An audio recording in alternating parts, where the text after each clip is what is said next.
কেননা কিয়ামত বদলার দিন। যে যার সাথে যা করছে তার বদলা তাকে পাইতেই হবে। ইন কানা খায়রা ফাখায়রা, যদি ভালো করে থাকে তো ভালোর বদলা পাবে। সেই ভালো যদি এক গ্লাস পানিও হয় এটারও বদলা সে পাবে। এই জন্য হাদিসে আছে, এক গ্লাস পানির বিনিময়ে জান্নাতে যাবে, এক গ্লাস পানি।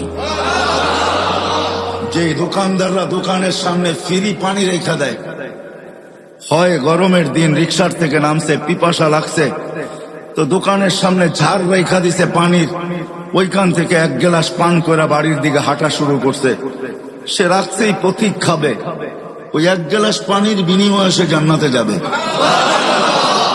কেননা চিত্র যদিও পানকারী ধারণ করে নাই, বা চিত্র যদিও যে পান করাইছে সেও ধারণ করে নাই।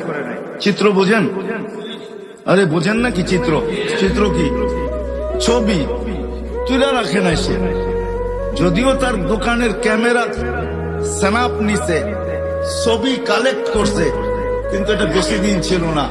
হয়তো যতদিন এটার ভিতরে সিস্টেম আছে, 15 দিন, 1 সপ্তাহ, 1 মাস, 1.5 মাস, হয়তো এতদিন পরে নিজে নিজে ডিলেট হয়ে গেছে, কিন্তু আল্লাহ এই চিত্রকে ধরে রাখছেন।